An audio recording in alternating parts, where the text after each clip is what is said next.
Que la grâce de Dieu soit avec vous. Donc, on va continuer notre enseignement en ce qui concerne la confession. J'espère que l'enseignement vous a fait du bien, gloire à Dieu, comme ma charmante épouse l'a dit tout à l'heure. Donc, on va voir la deuxième partie. J'avais promis ça la semaine dernière. Et on a vu donc, c'était l'histoire du peuple d'Israël qui était sorti de l'esclavage en Égypte, à qui Dieu avait fait une promesse au travers de la bouche de Moïse, à qui Dieu a dit, je vais vous envoyer dans un pays où coule le lait et le miel, le pays de Canaan. Dès le départ, si vous avez remarqué, Dieu n'a pas caché au peuple d'Israël qu'il y avait déjà des peuples qui y étaient, qui y habitaient. Dieu leur avait dit qu'il y avait déjà 7 nations. D'ailleurs, même ces nations sont plus puissantes que vous. C'est ce qu'il leur avait dit.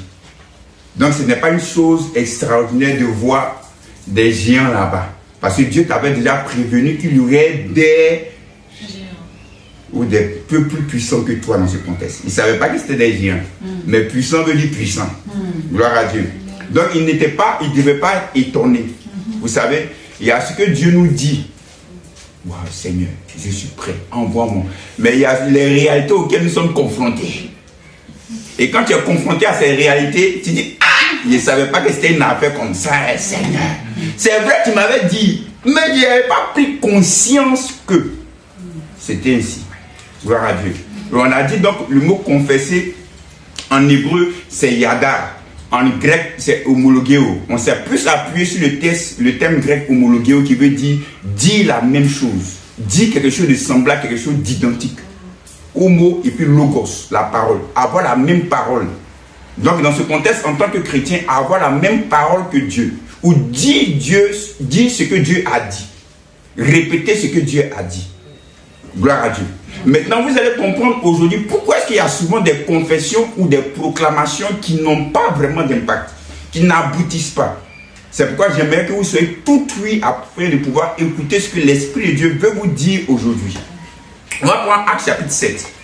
C'est Étienne qui est confronté à certaines personnes devant qui il devait défendre sa foi chrétienne.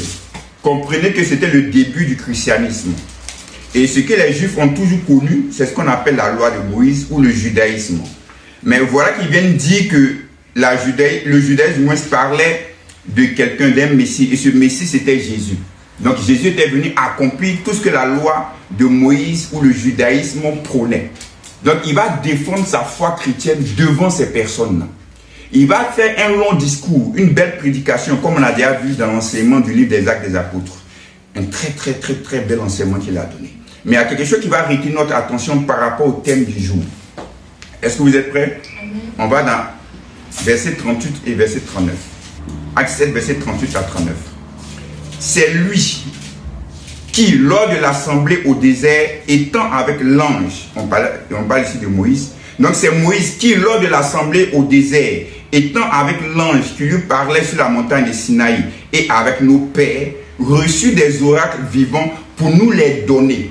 Nos pères, verset 39, ne voulurent pas lui obéir. Ils le repoussaient et ils tournèrent leur cœur vers l'Égypte en disant à Aaron, fais-nous des dieux qui marchent devant nous, car ce Moïse qui nous a fait sortir du pays d'Égypte, nous ne savons ce qu'il est devenu. Donc on dit le peuple d'Israël qui était ici dans le désert, dans le livre de Nombres que nous avons vu dans la dernière fois, la semaine passée, on dit ce peuple-là va tourner son cœur dans le désert, et dans l'Égypte plutôt, vers l'Égypte. Alors que lorsqu'on étudie ce texte-là, ou du moins on étudie l'histoire du peuple d'Israël, on n'a pas vu, depuis leur sortie de l'esclavage en Égypte, on n'a pas vu ce peuple-là retourner en Égypte. Mais on dit ce peuple-là était en Égypte, est retourné en Égypte. Ici, Étienne dit que le peuple physiquement n'était pas en Égypte, mais le cœur du peuple était encore en Égypte. Est-ce que vous comprenez ce que je suis en train de dire? Leur corps physique était dans le désert, à la frontière de Canaan, qui était Kadesh Barnea, mais leur cœur était où? En Égypte. Maintenant, regardez, on va retenir dans Nombres chapitre 14, pour mieux comprendre le texte. Nombres 14, verset 3. Pourquoi l'Éternel nous fait-il aller dans ce pays où nous tomberons par l'épée, où nos femmes et nos petits-enfants deviendront une proie? Ne vaut-il pas mieux pour nous retourner en Égypte? C'est-à-dire, à chaque fois qu'ils étaient confrontés à une situation, ils disent, non, on veut retourner en Égypte. Non, on veut retourner en Égypte. Moïse, ramène-nous en Égypte. C'était mieux en Égypte. On préférait l'Égypte. Donc, leur cœur était toujours orienté vers l'Égypte. En fait, si vous voulez comprendre ce que je vais vous dire, c'est que, en fait, pourquoi est-ce que leur parole a eu de l'impact? Leur parole a eu de l'impact parce que leur parole venait du plus profond de leur cœur. Ça venait du plus profond de leur être, de leur âme. Ce qu'ils ont fait sortir en disant non, on sait qu'on va mourir, on ne va pas arriver à Canaan, on préfère aller en Égypte, ça venait du plus profond d'eux-mêmes, de leur cœur. Donc c'est l'expression de leur cœur qu'ils ont exprimé, qu'ils ont dit. Ils n'ont pas dit seulement des paroles en l'air. Ah, moi, il sait que, bon, ça c'était une soirée d'enfer. C'est tout. Il ne faut pas dire non, on ne dit pas une soirée d'enfer. C'est-à-dire quand on est dans le domaine de la proclamation, de la confession, on ne doit pas être aussi extrémiste dans ce concept. Ce n'est pas parce qu'elle dit non, j'ai vécu une soirée d'enfer. Non, ne dis pas ça, une soirée d'enfer. Non. Ça ne vient pas du plus profond de mon cœur. Ça ne vient pas du plus profond de moi-même, de mon être. Vous comprenez ce que je suis en train de dire? Maintenant, si tu veux que ça puisse porter, si tu veux que ça puisse avoir de l'impact, il faut que ce que tu dises vienne du plus profond de ton cœur. Et ce qu'ils ont dit, ça venait du plus profond de leur cœur. C'est pourquoi cette parole-là s'est accomplie. Parce que leur cœur était tourné vers l'Égypte depuis longtemps. C'est-à-dire physiquement, Moïse, on est avec toi. Ah, Dieu a dit qu'on va aller à Canaan. Ok, on y va. Mais pendant qu'ils disaient cela, leur cœur était toujours en Égypte. Maintenant, regardez ce que le Seigneur va dire dans Matthieu chapitre 15. Les pharisiens, comme d'habitude, les premiers opposants, le premier parti d'opposition au ministère de Christ, ils vont dire à Jésus, mais pourquoi tes disciples ne se lavent pas les mains avant de manger? C'est pas normal ça. Comment ils peuvent se comporter de la sorte? Alors que dans la tradition des anciens, on dit qu'il faudrait qu'on se purifie d'abord. Il faudrait qu'on fasse d'abord des ablutions avant de pouvoir manger. Mais regardez ce que Jésus va leur dire par la suite. Je vais prendre le verset 1, Matthieu 15, verset 1, jusqu'au verset 9, pour que vous puissiez comprendre le contexte. Alors des pharisiens, des scribes vinrent de Jérusalem auprès de Jésus et dit, pourquoi tes disciples transgressent-ils la tradition des anciens, car ils ne se lavent pas les mains quand ils prennent le repas? Jésus leur répondit, et vous, pourquoi transgressez-vous le commandement de Dieu au profit de votre tradition? Car Dieu a dit, honore ton père et ta mère, et celui qui maudira son père ou sa mère sera puni de mort. Mais vous, vous dites, celui qui dira à son père ou à sa mère, ce dont j'aurais pu t'assister est une offrande à Dieu, n'est pas tenu d'honorer son père ou sa mère. Vous annulez la parole de Dieu au profit de votre tradition. Maintenant écoutez verset 7. Hypocrite, Ésaïe a bien prophétisé sur vous quand il a dit, ce peuple m'honore des lèvres, mais son cœur est éloigné de moi. Donc il y a des paroles qu'on dit qui ne viennent pas du cœur. Donc il dit, vous m'honorez avec les lèvres, mais vous ne m'honorez pas avec le cœur. Les paroles disent une chose, mais le cœur pense autre chose. C'est-à-dire, ce que je dis n'est pas en accord avec ce qui est dans mon cœur. Je vais dire ça autrement. Ce que je proclame n'est pas en accord avec ce que je crois, ce qui est ma conviction. Souvent, lorsqu'on fait des proclamations, c'est facile de les faire lorsqu'on est dans l'église. Pourquoi? Parce qu'il y a une atmosphère. Comme les filles le disaient tout à l'heure, on est dans la communion fraternelle. Donc il y a une certaine présence tangible de Dieu. Donc on dit on proclame. Mais quand on quitte ici, lorsqu'on est confronté à la situation, lorsqu'on est dans la maison, lorsqu'on est dans la voiture déjà pour commencer, lorsqu'on sort de l'église, de l'assemblée, qu'est-ce qu'on commence à dire? Souvent on le dit pour faire comme les autres, pour imiter les autres. On dit bon, le pasteur a dit, il a dit ça, donc moi j'ai dit. Vous comprenez ce qu'on peut dire? Mais mon cœur n'était pas dessus. Mon cœur ne croyait pas vraiment. Mon cœur n'avait pas cette conviction vraiment. Donc Isaïe dit, ce peuple honore Dieu des lèvres, mais son cœur est éloigné de lui.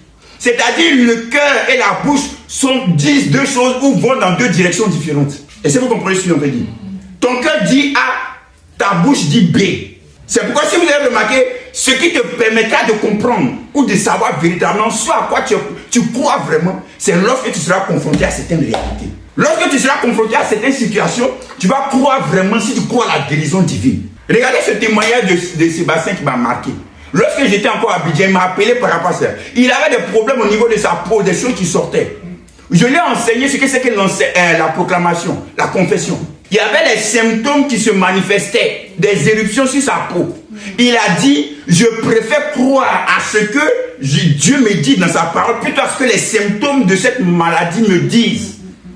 Donc à cette réalité, il a continué à proclamer. Plus il proclamait, plus les éruptions étaient encore plus grandes. Ça a pris même tout son corps, jusqu'à sur son visage. Mais il ne se lassait pas de le dire. Il a continué à dire. Maintenant, si arrivé un moment, il dit, bon, je proclame, bon, mais c'est bon, je suis fatigué. Je savais que ça n'allait pas partir. En disant cette phrase, il montre que ce qu'il disait avant, ce n'était pas vraiment la conviction de son cœur. Est-ce que vous suivez ce qu'il est en train de dire? Mais malgré que cela se manifestait parlant des symptômes, il a continué à déclarer ce que Dieu dit. La parole de Dieu était toujours dans sa bouche. Pourquoi? Parce que la parole de Dieu est habitée dans son cœur. Et il ne cessait de déclarer cette parole. Et finalement, qu'est-ce qui s'est passé? La parole de Dieu qui était dans son cœur, qu'il a exprimée dans sa bouche, va maintenant avoir l'emprise ou va dominer la situation et la maladie va disparaître. C'est ça qu'on appelle la proclamation. Que ce que tu dises vienne du plus profond de ton cœur. Que ce que tu dises, qu'elle soit une chose à laquelle tu crois vraiment, une chose dont tu es convaincu. Il ne faut pas dire les choses parce que d'autres personnes l'ont dit simplement. On peut le dire, je peux t'enseigner, c'est vrai, mais il faut que tu sois établi dedans. Dis Amen. Amen. Vous savez, dans ma marche avec le Seigneur, j'ai vécu beaucoup d'expériences. Et une des expériences que j'ai vécues, que je veux partager avec vous, c'est que j'ai remarqué qu'il y a des gens, des frères, des sœurs, qui étaient zélés pour l'évangile, qui croyaient en certaines choses de la manifestation de Dieu. Même des gens qui étaient appelés au ministère, ce qu'on appelle les appelés, qui commençaient même à servir Dieu tout et tout. Mais des années plus tard, on s'est rendu compte que ces personnes n'étaient plus dans le ministère. Ces personnes ne croyaient plus à ces choses-là. Je me suis assis, je me suis posé la question de savoir, mais qu'est-ce qui s'est passé? Et une des réponses que j'ai eues, c'est que quoi? C'est qu'en réalité, le zèle qu'ils avaient pour ces choses-là, c'était un bon zèle. C'était pas un zèle impur, c'était un zèle pur. Mais le problème, c'est que ces choses qu'ils exprimaient dans leur zèle n'étaient pas vraiment enracinées en eux. Ils n'étaient pas vraiment fondés en ça. Lorsqu'il est arrivé un moment, j'ai arrêté par exemple de manifester le don de la prophétie. Par rapport à une situation qui m'est arrivée, le Saint-Esprit m'a fait comprendre que c'est parce que tu n'étais pas convaincu du bien fondé de la prophétie. Parce que quand tu es convaincu du bien fondé de la chose, d'une chose, malgré les oppositions, les vents contraires, tu demeures ferme. Tu continues. Mais si tu abandonnes quelque chose, c'est parce que tu n'avais pas vraiment cette conviction dedans. Est-ce que vous comprenez ce que j'ai entendu dire? C'est pourquoi c'est très important d'avoir la conviction. Regardez, il y a un passage qui me vient à l'esprit. On va prendre Ésaïe 54. La parole te fait du bien. Amen. Ésaïe chapitre 54. On va prendre le verset 13 à 14. Tous tes fils seront disciples de l'Éternel et leur prospérité sera grande. Tu seras affermi par la justice. Oublie l'oppression car tu n'as rien à craindre. Oublie la terreur, car elle ne s'approchera pas de toi. Amen. J'ai compris que si tu veux bannir l'inquiétude, si tu ne veux pas être quelqu'un qui craint tout le temps, si tu ne veux pas que la frayeur s'approche de toi, il faut d'abord au préalable que tu sois affermi par la justice. Il ne faut pas seulement que tu connaisses les choses. Il ne faut pas seulement que tu aies une connaissance intellectuelle des choses. C'est ce que E.W. Kenyon appelle un consentement intellectuel. Est-ce que tu crois à la guérison divine? Oui, je crois. Est-ce que tu crois en parler en langue? Oui, je crois. Mais regarde tous ces habits qu'il y a eu là. Regarde telle chose qui est arrivée, on a prié, les gens n'ont pas été guéris. C'est bon, je ne crois plus à cela. Non, tu avais seulement une connaissance intellectuelle de la chose. Tu n'avais pas ça comme étant une conviction. Il y a un homme de Dieu qui a raconté cette histoire. Il disait, l'un de ses premiers programmes, il allait prier pour les malades. Il a prié pour les malades. Aucun malade n'a été guéri. Il dit les gens se moquaient de lui comme ça.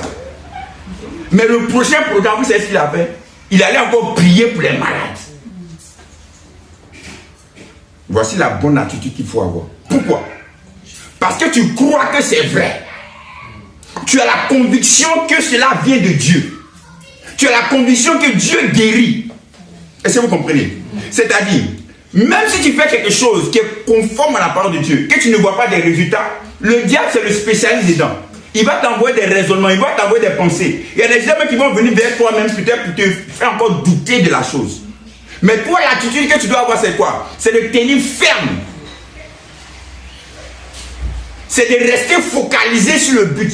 Peu importe ce qui se passe. Mais aujourd'hui, c'est un homme de miracles. Pasteur Christo Nanyanka.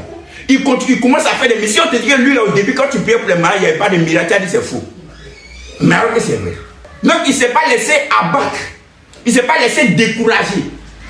Donc, il est resté ferme. Il a continué. Pourquoi? Parce qu'il avait la conviction profonde de la chose. Dis Amen. Amen.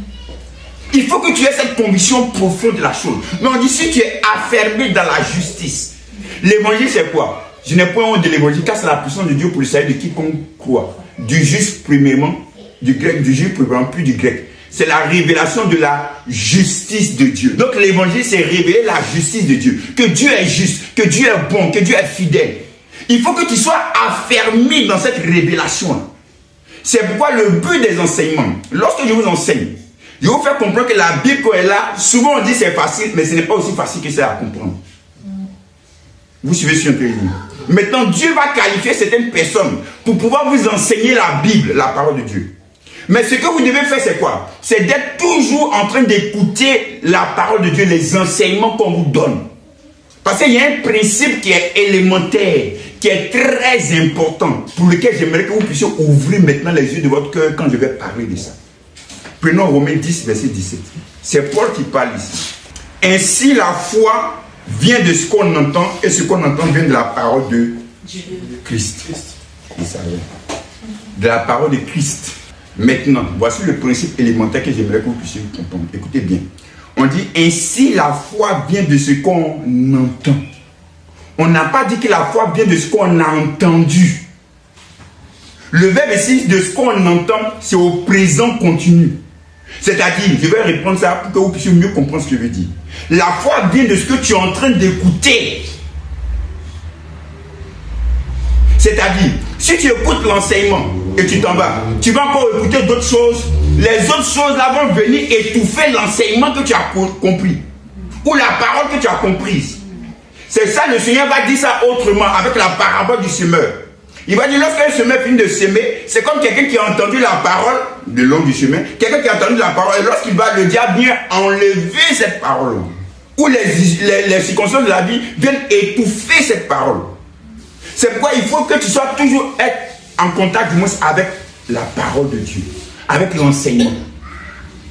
C'est pourquoi ma femme disait tout à l'heure qu'elle écoutait d'une fois, deux fois, plusieurs fois. Il faut tout le temps être en train d'écouter ce que Dieu dit. Pour que ta foi soit ravivée, pour que ta foi soit fortifiée. Parce qu'on est envahi du système du monde. Et le système du monde, en général, marche en opposition avec ce que Dieu a dit. Donc, ce que tu as écouté n'est pas suffisant. Il faut que tu sois toujours en train d'écouter. Ne te lasse pas d'écouter. Ne te lasse pas d'écouter. Ne te lasse pas d'écouter. Ne te lasse pas d'écouter. C'est pour ton propre bien. Afin que ta foi soit au beau fixe. Et que tu puisses être toujours en train de continuer à proclamer la parole de Dieu. Est-ce que vous comprenez? Donc la foi vient de ce qu'on entend. Pas de ce que tu as entendu, de ce que tu entends continuellement. Chaque jour, la foi vient de ce qu'on entend. Pourquoi je dis ça? Regardez, on va aller. Je vais vous expliquer que quoi? Dans l'une des nombres, c'était là où le peuple était dans le désert. Et dans l'une des nombres, c'est là où ils ont manifesté l'incrédulité. On a vu ça la semaine dernière. Ils ont dit non, c'est pas possible. On sait qu'on va mourir, on ne pourra pas y entrer. Donc à cause de l'incrédulité, Moïse va leur donner des lois. Maintenant, suivez bien ce que je vais dire. Comment on peut savoir, on peut détecter l'incrédulité dans le cœur de la personne. Maintenant, on revient dans le nombre.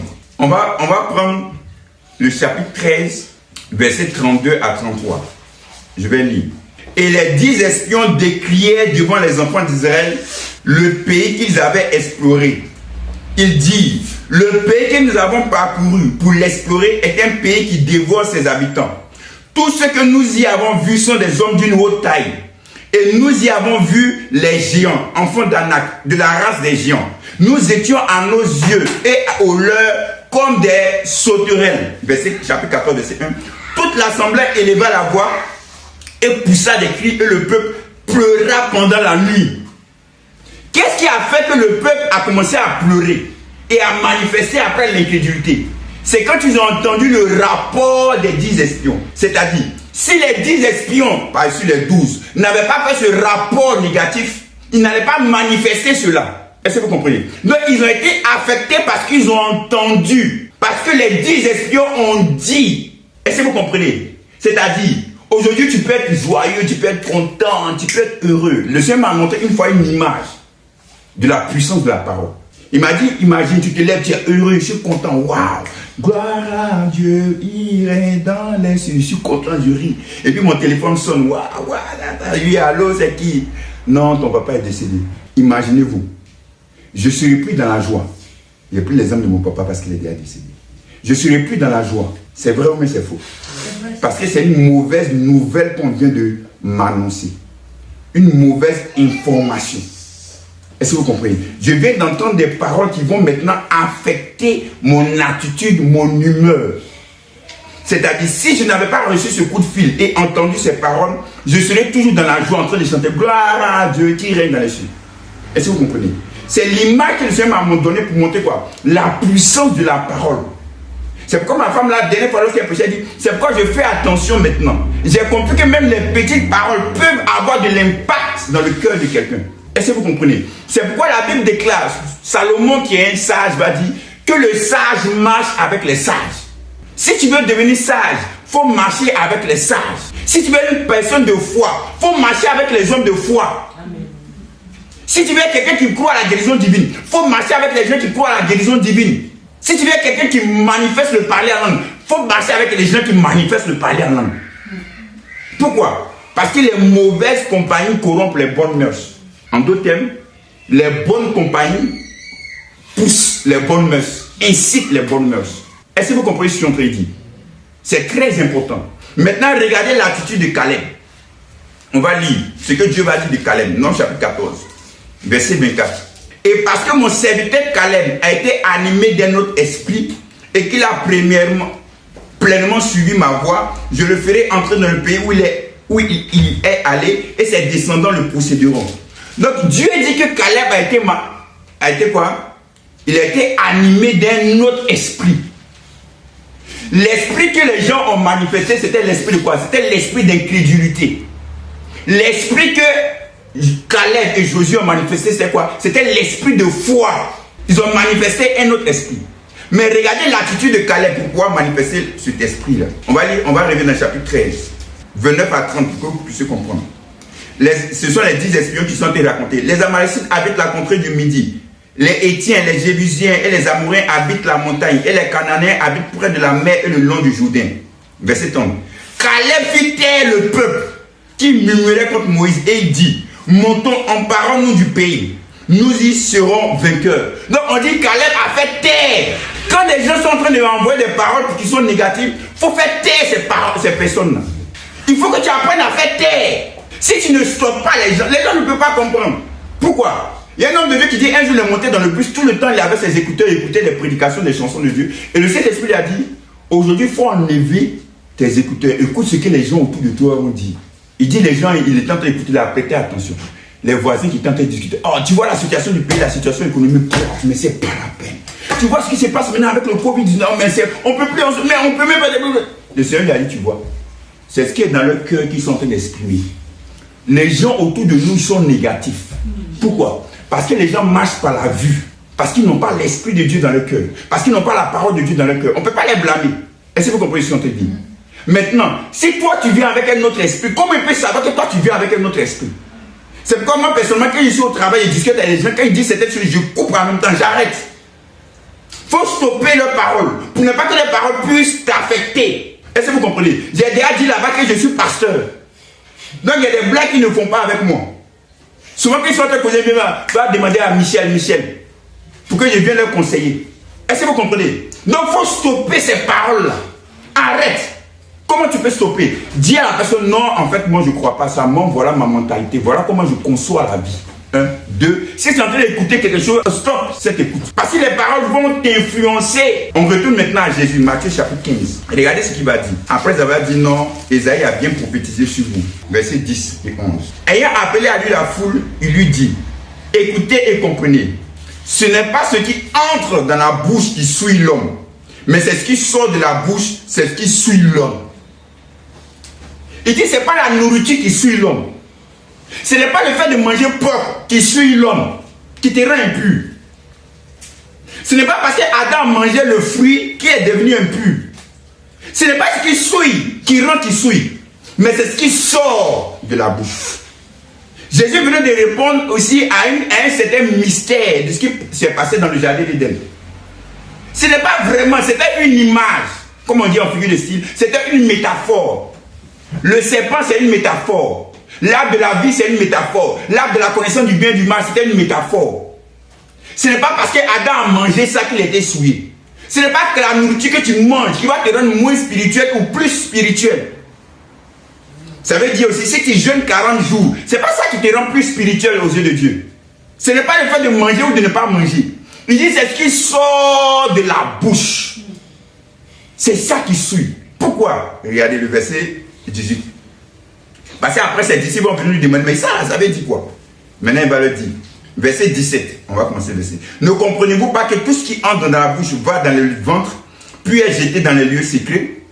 Verset 18. Mais ce qui sort de la bouche vient du cœur. Et c'est ce qui souille l'homme. Car c'est du cœur que viennent les mauvaises pensées, les meurtres, les adultères, les débauches, les vols, les faux témoignages, les calomnies. Voilà les choses qui souillent l'homme. Mais manger sans s'être lavé les mains, cela ne souille point l'homme. Donc ce sont tes paroles qui sont puissantes. Pourquoi? Parce que tes paroles viennent du plus profond de toi-même. Viennent de ton cœur. C'est ça qui va souiller ou c'est ça qui va purifier. Dans ce contexte, moi je parle en tant que chrétien des choses négatives, mais aussi des choses positives. C'est ça qui va avoir de l'impact sur la vie des gens. C'est ça qui va transformer le cœur des gens. C'est ça qui va sauver des gens. La parole qui va sortir de ta bouche. C'est pourquoi dans le domaine chrétien, au niveau de la confession, au niveau de la proclamation, écoutez bien, maintenant dans ce contexte, soyez extrémistes. C'est-à-dire ne plaisantez pas, ne badinez pas avec vos paroles. Ce que vous dites là, il faudrait que ce soit quelque chose une chose à laquelle vous croyez vraiment, qui vienne vraiment du plus profond de votre cœur. Est-ce que vous suivez ce qu'on prédit? Regardez, on va aller dans Nombre. Le Saint-Esprit met quelque chose à cœur. Nombre chapitre 11. Dieu va dire à Moïse, comme tu es trop seul pour faire l'œuvre, je vais mettre à côté de toi 70 anciens. Et ces 70 anciens, je vais prendre l'esprit qui est sur toi et je vais mettre ça sur eux, afin qu'ils puissent prophétiser aussi. Donc ils sont tous entrés dans le tabernacle et l'esprit est descendu sur les 70 anciens. Mais parmi les 70 anciens, il y a 2 anciens qui étaient dans le camp, qui ne sont pas allés au tabernacle, mais ils étaient inscrits comme faisant partie des 70 anciens. Un ancien dans ce contexte, c'est un peu comme un pasteur de nos jours, un leader, quelqu'un qui est là aussi pour diriger l'assemblée, pour juger les affaires, et ainsi de suite. Nombre 11, verset 26. Il y eut 2 hommes, l'un appelé Eldad et l'autre Médad, qui étaient restés dans le camp et sur lesquels l'esprit reposa, car ils étaient parmi les esprits, quoiqu'ils ne soient point allés à la tente. Et ils prophétisaient dans le camp. Un jeune garçon courut l'annoncer à Moïse et dit, Eldad et Médad prophétisent dans le camp. Et Josué, fils de Nun, serviteur de Moïse depuis sa jeunesse, prit la parole et dit, Moïse, mon Seigneur, empêche-les. Verset 29, Moïse lui répondit, es-tu jaloux pour moi? Puisse tout le peuple de l'Éternel être composé de prophètes, et veuille l'Éternel mettre son esprit sur eux. Amen. Ça, c'était quelque chose qui venait du plus profond de son cœur que Moïse va exprimer. Il dit, vous ne savez pas comment c'est pas facile. Il y a près de 3 millions de personnes à diriger. Chaque jour, son lot de situations d'imprévus. Donc les 70 anciens, je ne veux même pas que ce soit moi, même pas 70, mais que tout le peuple même puisse prophétiser. Maintenant, je vais vous donner quelque chose rapidement par rapport à la compréhension de la parole. En fait, pourquoi 70 anciens? Si vous avez remarqué, Jésus avait 12 apôtres, 12 disciples. Et ensuite, il a eu 70 disciples, dont on parle dans la Bible. Moïse a eu 70 anciens. Pourquoi? Parce que selon Exode 17, avant le monde, dans le monde d'antan, était composé, était divisé en 70 nations. Dieu va dire à Israël, je fais de toi la lumière pour les nations. Un royaume de sacrificateurs. C'est-à-dire, Dieu voulait que tout le peuple d'Israël soit son représentant partout dans toutes les nations. Donc l'évangile ou la parole que Dieu a donnée à Israël, il voulait qu'Israël puisse annoncer cette parole à toutes les nations. Donc 70 anciens pour dire ce que je vous ai donné, c'est pour toutes les nations. Pour que vous puissiez répondre à toutes les nations. C'est pourquoi dans Luc chapitre 9, lorsque Jésus va appeler 12 apôtres, il va dire, n'allez pas vers les brebis, n'allez pas vers les païens, mais allez vers les brebis perdues d'Israël. Mais les 70, il ne va pas dire, n'allez pas vers les païens. Il va dire d'aller. Pourquoi? Parce que le nombre 70 symboliquement représente toutes les nations. Vous avez compris ce que j'ai en train de dire? Ça va? Maintenant, Moïse va dire, je veux que l'Éternel puisse mettre mon esprit sur tout le peuple, afin que tout le peuple puisse prophétiser. En fait, ce qui était le désir du cœur de Moïse, que Moïse a annoncé, va se réaliser. La Bible déclare que dans les derniers temps, dit Dieu, je répandrai de mon esprit sur toute chair. Vos fils et vos filles prophétiseront. Un prophète, c'est quoi? Le premier prophète dans la Bible a été qui? Abraham. Abraham n'a jamais donné de vision. Abraham n'a jamais fait des choses spectaculaires, extraordinaires, en termes de surnaturel. Le premier miracle, on va dire ça, que Abraham a fait, c'est prier pour la famille d'Abimelech. Ces femmes qui étaient stériles, elles sont tombées enceintes. C'est là la première fois Dieu va dire en rêve à Abimelech qu'Abraham est mon prophète. Un prophète, c'est un porte-parole. C'est quelqu'un qui va dire la parole de quelqu'un d'autre. Je peux dire, Sébastien, va dire à Sylvain de m'envoyer un verre d'eau. Lorsque tu vas vers Sylvain, qu'est-ce que tu vas lui dire? La parole que Sébastien vient de prononcer, c'est la parole que moi je lui ai donnée. Un prophète, c'est celui qui dit fidèlement la parole que celui qui l'a envoyé lui a donnée. Il porte la parole de quelqu'un dans sa bouche qu'il va donner, exprimer. Donc un prophète dans ce contexte chrétien, où Moïse est exprimé, c'est celui qui a en lui la parole de Dieu. Est-ce que vous suivez? C'est-à-dire, dans votre bouche, on ne doit trouver que la parole que Dieu a dite. C'est pourquoi la semaine dernière, il dit, vous partez annoncer l'évangile, la bonne nouvelle. Vous partez annoncer le royaume de Dieu aux gens. Ce que Dieu vous a demandé de dire. C'est pourquoi lorsque tu es confronté à la situation, tu ne dis pas ce que la réalité te dit, ce que les circonstances te disent, ce que les autres hommes pensent. Tu dis ce que Dieu a dit qui est dans ton cœur, qui est dans ta bouche. Dis Amen. Amen. Tu ne te relâches pas parce que tu es un prophète. Tu portes en toi la parole de Dieu. Maintenant, comprenez bien ce que je vais dire. Pourquoi Dieu va révéler à Abimelech qu'Abraham était prophète? Il va dire Abraham est mon prophète. Appelle-le pour que je puisse prier pour toi. Pour qu'il puisse prier pour toi. En fait, Dieu a dit cela pour amener Abraham à prendre conscience de son identité. Et en prenant conscience de son identité, qu'il puisse avoir confiance en lui. En sachant que puisque je suis un envoyé de Dieu, un porte-parole de Dieu, ce que je vais faire au nom de Dieu, en guillemets, va marcher. À Abidjan, ce nom dit, ça va prendre. Suivez bien ce que je suis en train de dire. C'est-à-dire, tant que toi, enfant de Dieu, tu n'as pas encore pris conscience de qui tu es, de ton identité en Christ, tu n'auras pas confiance aux paroles qui vont sortir de ta bouche. Tu vas toujours émettre des réserves. Est-ce que vous comprenez? C'est pas une chose à laquelle Dieu vraiment s'attarde en faisant un travail avec toi, c'est de t'amener à comprendre qui tu es, à comprendre ton identité. Regarde les enfants de roi, depuis le bas âge, comme la reine d'Angleterre, ou depuis le bas âge, la reine Elisabeth, on lui enseigne qu'il faut savoir qui tu es. Tu es la reine, tu es la future reine, tu es la future reine. Il faut qu'elle prenne conscience de cela. De telle sorte que lorsqu'elle parle, que cela vienne du plus profond de son cœur, de son âme, en sachant que ces paroles-là, c'est la parole d'une reine. Dis Amen. Amen. Donc il faut que tu comprennes que toi tu es enfant de Dieu. Tu as l'esprit de Dieu en toi. Tu as la parole de Dieu en toi. Que ce que tu vas dire va avoir de l'effet, de l'impact. Dis Amen. Amen. De telle sorte que quand tu es confronté à une situation, tu ne vas pas dire non, il faut que j'appelle Michel, hein. Il faut que j'appelle la prophétesse Anna, il faut que j'appelle... Non. Il faut savoir que tu as le même Saint-Esprit aussi en toi. Il faut que tu grandisses dans la compréhension de ton identité. Regardez ce que Jacques va dire. L'une des plus belles choses qui me soit arrivée en tant qu'enfant de Dieu, c'est lorsque Dieu m'a fait comprendre la grâce, ou si vous voulez la justice de Dieu. Pourquoi? Parce que quand tu comprends cela, tu comprends en fait rien d'autre que ton identité en Christ. Qui tu es en Christ, c'est l'une des plus belles choses qui me soit arrivée dans la marche avec Dieu. De comprendre mon identité. Qui je suis. Qu'est-ce que Christ a fait de moi. Amen. Regardez, on va lire Jacques chapitre 1. N'ayez pas peur des mots que je vais dire, mais vous allez écouter après l'explication. À partir du verset 22, je lis. Mettez en pratique la parole et ne vous bornez pas à l'écouter en vous trompant vous-même par de faux raisonnements. Car si quelqu'un écoute la parole et ne la met pas en pratique, il est semblable à un homme qui regarde dans un miroir son visage naturel et qui, après s'être regardé, s'en va et oublie aussitôt comment il était. Mais celui qui aura plongé le regard dans la loi parfaite, la loi de la liberté, et qui aura persévéré, n'étant pas un auditeur oublieux, mais se mettant à l'œuvre, celui-là sera heureux dans son activité. Alléluia. Amen. Les versets là veulent simplement dire, lorsque tu entends de tels messages, lorsque tu entends de tels enseignements, c'est comme si tu es en train de regarder ton visage dans un miroir. Lorsque Jacques écrivait en ce temps, le miroir qu'ils utilisaient n'est pas le miroir que nous utilisons actuellement. C'était un miroir qui était fait de métal fondu. Et dans ce miroir-là, on ne pouvait pas bien percevoir les choses. C'est-à-dire, quand tu regardais dans ce miroir, il fallait que tu regardes attentivement, que tu te concentres, tu te focalises, tu te fixes attentivement pour voir tous les différents points, aspects de ton visage. Comprenez ce que je suis en train de dire? Donc il dit, lorsque tu es en train d'écouter la parole de Dieu, il faudrait que tu sois attentif à ce que tu es en train d'écouter. Tu écoutes même les moindres détails.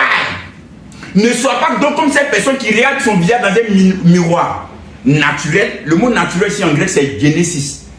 Miroir de Genèse. Ce que Dieu a dit de toi dans Genèse 1:6. Faisons l'homme à notre image, notre ressemblance. Tu as l'image de Dieu. Dis Amen. Amen. Ce que Dieu a fait de toi depuis le commencement. Le mot Genesis aussi, c'est-à-dire quand tu es né.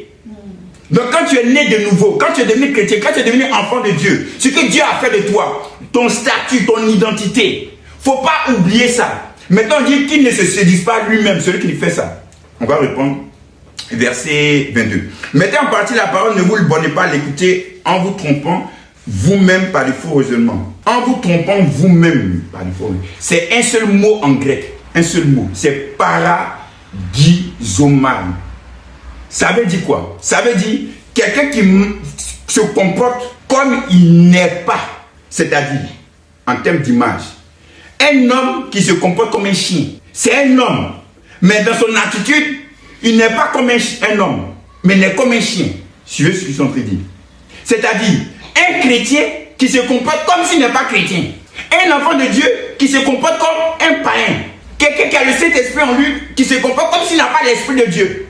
Quelqu'un qui est désespéré, comme s'il n'a pas en lui la parole d'espoir, d'espérance en lui. Est-ce que vous comprenez? Quelqu'un qui est en bonne santé, qui se comporte comme s'il était malade. Tu marches en deçà de ton identité, de ton statut. Normalement, tu es enfant de Dieu. Lorsque tu regardes, tu dis, waouh, je suis enfant de Dieu. Je sais que Dieu pourvoit à tous mes besoins. Lorsque tu es confronté à la situation, oh, vraiment, ça, est-ce que je pourrais m'en sortir même? Ça, les temps sont difficiles. Tu es en train de faire ce qu'on appelle en grec paralogizomai. Tu es en train de te comporter comme quelqu'un qui n'est pas ce dont tu es en train de se comporter. Donc c'est pourquoi lorsque tu lis la Bible, lorsque tu écoutes les enseignements, la Bible te dit qui tu es. Quand tu finis de lire, d'écouter ça, tu dois déclarer ensuite ce que tu es. Donc mettre en pratique la parole de Dieu, c'est se comporter, dire ce que tu es en Christ. Alléluia. Peu importe les circonstances, peu importe les réalités. Maintenant, dans 2 Corinthiens 5, verset 7, la Bible déclare: or nous marchons par la foi et non par la vue. En d'autres termes, ça veut dire, or nous marchons en fonction de ce que Dieu nous a dit. Pas en fonction des circonstances de la vie. Ce qui fait que les gens commencent à perdre espoir, à être découragés, c'est quand tu es focalisé tout le temps sur les circonstances de la vie. Quand tu es focalisé sur la montagne, tu regardes la hauteur de la montagne, tu regardes la grosseur de la montagne, tu regardes l'épaisseur de la montagne, tu regardes la couleur de la montagne, tu regardes comment est-ce qu'elle est composée la montagne. En faisant tous ces calculs-là, ça va t'influencer. Cela ne veut pas dire qu'un chrétien doit nier les faits. Non. Parce que dans la Bible, on dit Jésus a guéri telle personne de la lèpre. Comme on savait que la personne était lépreuse, c'est parce qu'on a considéré les faits. Mais ne pas se laisser soumettre par les faits. Est-ce que vous comprenez? Ne pas se laisser dominer par les faits. Il faut apprendre à marcher sur les faits, en marchant par la parole de Dieu, en marchant par la foi. Alléluia. Ce que tu dis, il faut que ça vienne de ton cœur. Pour que tu dises ce qui vient de ton cœur, il faut que tu apprennes à te focaliser, à te fixer sur ce que Dieu dit de toi dans sa parole. Ce que Dieu a fait de toi étant en Christ. Il faut que tu te nourrisses de ton identité en Christ. C'est ainsi que tu verras ta confession, ta proclamation ayant vraiment de l'impact. Parce que tu auras confiance en Dieu. Tu auras aussi confiance en toi. Parce qu'il a fait de toi son image. Amen. Que Dieu vous bénisse. Amen. Amen. Père, je veux te rendre grâce. Je veux bénir ton Seigneur ce jour. Je veux te dire merci pour ta fidélité, pour ta bonté. Merci pour ton amour.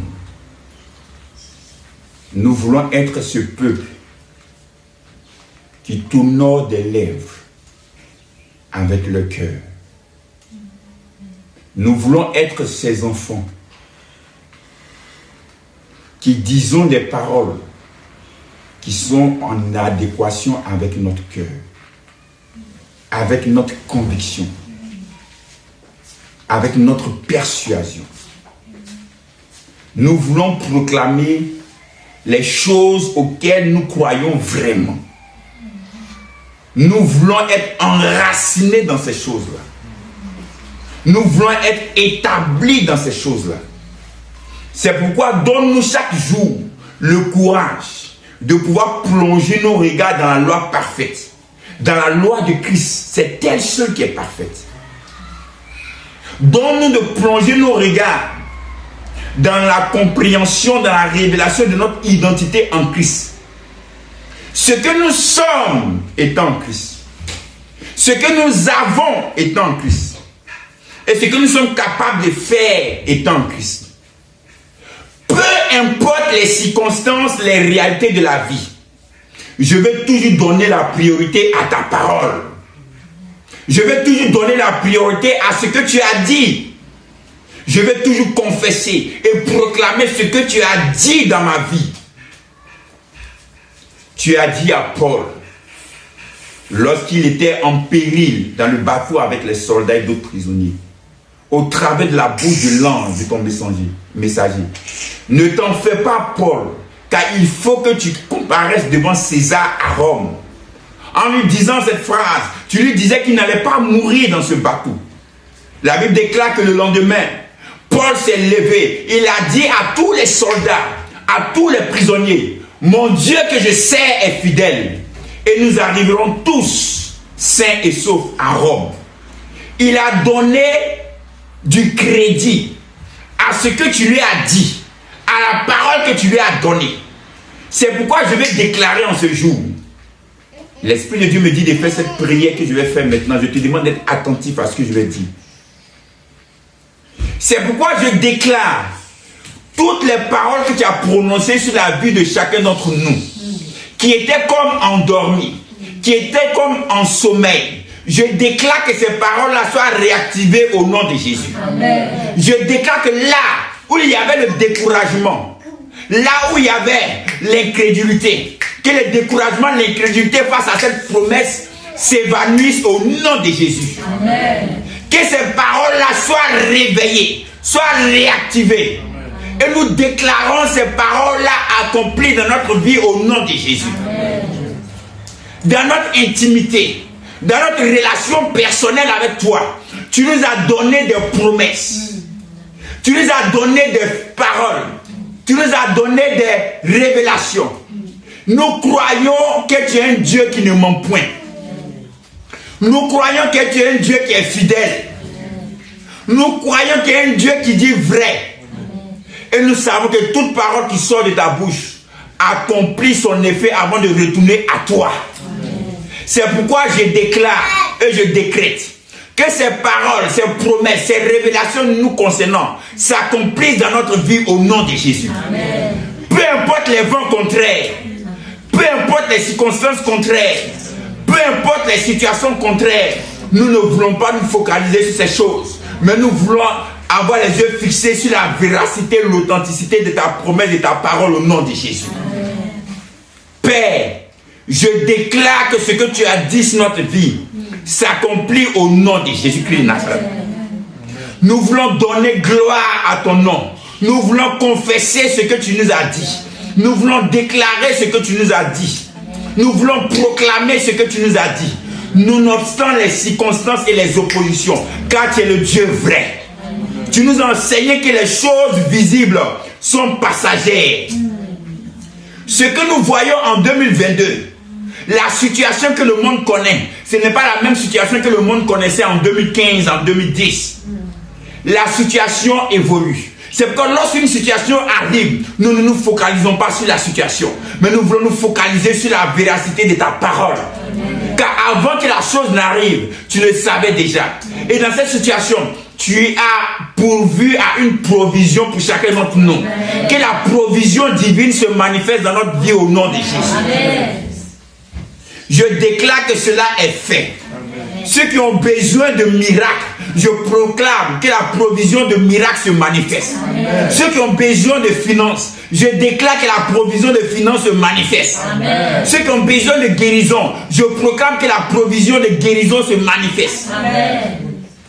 Ceux qui ont besoin d'ouverture, de percée, je proclame que la provision de percée, d'ouverture se manifeste. Amen. Ceux qui ont besoin de travail, je proclame que la provision de travail se manifeste. Amen. Quel que soit le besoin que tu as, je déclare que la provision de Dieu se manifeste pour ce besoin au nom de Jésus. Amen. Car ton Dieu est fidèle. Amen. Nous voulons réveiller notre esprit en ce jour. Merci Saint-Esprit de réveiller notre esprit et de réveiller notre cœur dans ce sens.